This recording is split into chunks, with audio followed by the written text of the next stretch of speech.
Wa Mungu kwa jina naitwa Anselm William. Nataka tujifunze neno lenye kichwa cha somo kinachosema kukaa kwenye nafasi. Kabla ya yote tutakwenda kusoma kitabu kile cha Luka sura ile ya 10 mstari wa 30 wa kitabu cha Luka. Yesu akajibu akasema, mtu mmoja alishuka toka Yerusalemu kwenda Yeriko, akaangukia kati ya wanyang'anyi, wakamvua nguo, wakamtia jeraha, wakaenda zao, wakimwacha karibu ya kufa. Biblia inazungumzia kwa habari ya kukaa kwenye nafasi, kwa habari ya kuwekwa, kwa habari ya kukaa eneo ulilowekwa. Unapomkiri Yesu na kumpokea Yesu, anakuweka kwenye eneo, anakuweka kwenye nafasi. Hiyo nafasi ipo kwenye ulimwengu wa roho, inaitwa ufalme wa mwana wa pendo lake. Hiyo nafasi ipo kwenye ulimwengu wa roho ambao ni ndani ya Yesu. Hiyo nafasi ipo kwenye ulimwengu wa roho. Kwa hiyo unapoketishwa mle, unatakiwa ukae kwenye ile nafasi uliyowekwa. Ukisema wewe umewekwa ndani ya Yesu kwenye ile eneo, ufalme wa mwana wa pendo lake, ukisema utoke uende sehemu nyingine, huko utapigwa, huko utajeruhiwa, huko utaumizwa, huko utavunjwa moyo.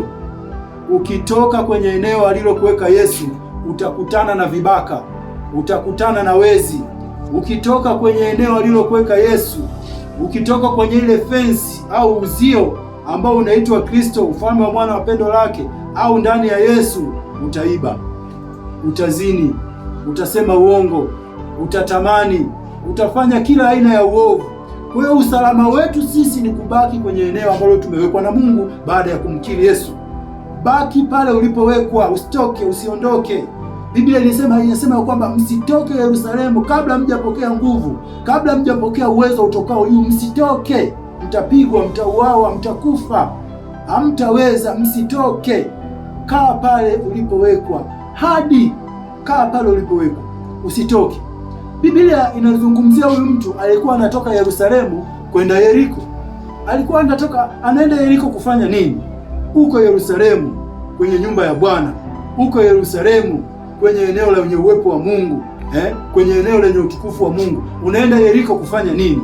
Biblia inasema alipofanya maamuzi ya kutoka mji mkuu wa serikali ya mbinguni ambao ni Yerusalemu, akaanza kutafuta Yeriko, njiani alikutana na wanyang'anyi, wakamwibia, wakampiga, wakachukua kila alicho nacho. Kwa sababu gani? Alitoka eneo alipowekwa, alitoka kwenye eneo ambalo yeye amewekwa. Kwa hiyo tunapookoka tunawekwa katika eneo hilo ambalo tumewekwa, linaitwa Kristo kwenye ulimwengu wa roho. Kristo ni eneo. Kristo ni eneo kwenye ulimwengu wa roho. Kristo ni eneo, lakini Yesu ni cheo kwenye hilo eneo. Hiyo Yesu ni cheo kikubwa kwenye ulimwengu wa roho. Na cheo hiki hata wewe mwanadamu unaweza kukifikia. Ndio maana tunaambiwa ya kwamba unapojifunza sana kuhusu Yesu, utamfahamu mwana wa Mungu. Unapojitahidi sana kujikuwa mwanafunzi, mwisho wake ni kumfahamu sana mwana wa Mungu. Mwisho wake ni kukua hata kukifikia cheo cha utimilifu wa Kristo, kukifikia cheo. Sasa ukifikia kwenye cheo cha utimilifu wa Kristo, pale umekuwa kiroho, ndipo ukisema una mamlaka. Ukisema pepo toka, anatoka, kwa sababu wewe una cheo kikubwa, umefikia ule utimilifu wa Kristo. Mtu aliyeokoka leo mchanga kiroho hawezi kukemea pepo akatoka. Mtu ambaye hajajifunza sana mafundisho ya kukulia wokovu na kumjua sana mwana wa Mungu na kumfahamu Yesu hawezi kujaza Roho Mtakatifu na kufanya kazi za Mungu. Hadi yule mtu ambaye amekaa kwenye amejifunza akamfahamu mwana wa Mungu, akakuwa na kukufikia cheo cha utimilifu wa Kristo. Japo anaendelea kujifunza, lakini anakuwa ameketi katika eneo fulani, anakuwa na mamlaka juu ya pepo wachafu. Biblia inasema, mtakunywa vitu vya kufisha havitawazuru, mtashika nyoka. Hata mkila au mkinywa vitu vya kufisha havitawazuru, mtasema kwa lugha mpya. Hao ni watu ambao wamekuwa wamebatizwa, wamejazwa Roho Mtakatifu, wamejitambua wao ni kina nani, wanatakiwa wafanye nini katika kazi waliopewa kufanya. Hao ni watu. Kwa hiyo usitoke kwenye ile eneo. Ukitoka kwenye ile eneo ambalo umewekwa na Yesu, Roho Mtakatifu ataondoka ndani yako. Utashindwa kufanya neno lolote, utakosa ujasiri wa kuhubiri neno la Mungu, kwa sababu umetoka kwenye eneo lililowekwa. Kutoka kwenye eneo ni dhambi au ni kosa. Yesu anasema hivi, nini? Hamwezi kufanya neno lolote basi kuhubiri. Sasa nifanye nini? Kaeni ndani yangu, nami nikae ndani yenu. Ninyi mkikaa ndani yangu na mimi nikikaa ndani yenu, nyinyi mtazaa sana, kwa sababu hakuna mzabibu, hakuna tawi ambalo linaweza likazaa nje ya mzabibu. Kwa hiyo kukaa ndani ya Yesu ni kukaa kwenye lile eneo ambalo wewe umewekwa baada ya kuokoka. Lile eneo anasema lina makao mengi. Ndani ya Yesu kuna makao mengi, kuna nafasi nyingi. Unaweza ukawa umeona umekaa hapa mahali kidogo, ukaona hapa kidogo kuna chumba cha jirani kidogo, kuna utukufu mkubwa zaidi kuliko hapo ulipokuwa mwanzo. Una uwezo wa kuhama. Unaweza kuona chumba cha jirani, hapa nilipo kidogo umeme unakatika, au kuna uhaba wa maji, ngoja niende chumba kingine, kule kuna nuru kubwa zaidi na utukufu wa kule ni mkubwa zaidi. Unaruhusiwa kuhama, lakini usitoke ndani ya Yesu. Ukae humo ndani ya fensi ambayo ni Kristo, ambayo ni Yesu. Unaweza ukahama vipi kutoka sehemu moja wewe umeokoka kwenda sehemu nyingine? Unaweza ukasoma neno la Mungu, ukakua. Ukishakuwa unagundua kumbe hichi nilikuwa nafanya ni utoto. Kuna baadhi ya mambo unaacha kufanya. Pale unaenda eneo lenye utukufu mkubwa zaidi kuliko lile ulikuwa mwanzo. Kwa kuendelea kujifunza, unahama maeneo, vyumba tofauti kwa kadiri ya ulivyomfahamu sana mwana wa Mungu. Kwa kadiri unavyomfahamu sana mwana wa Mungu, ndio utukufu unazidi kuwa mkubwa kwako.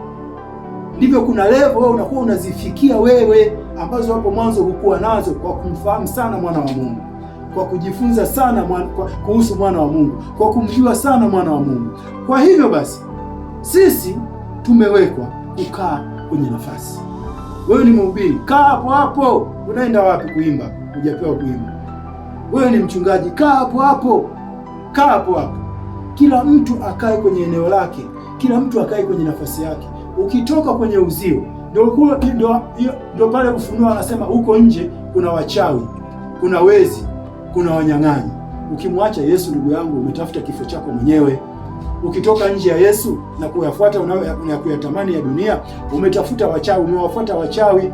Kumbe ukiwa ndani ya Yesu, hakuna mchawi atakuona, hakuna mwizi atakuona, hakuna wanyang'anyi watakaye kuona, hautapatwa na mabaya. Ni sehemu salama. Ndio maana tunasema kwa Yesu ni salama.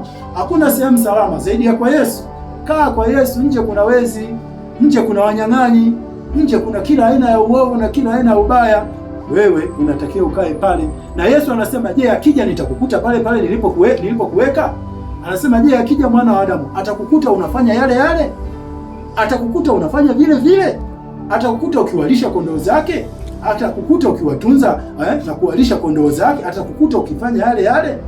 Lakini ukitoka nje ya Yesu, mwana wa Adamu akija, atakukuta wewe uko nje, ufanye yale aliyokuagiza. Bwana Yesu asifiwe. Mungu awabariki. Shalom, shalom.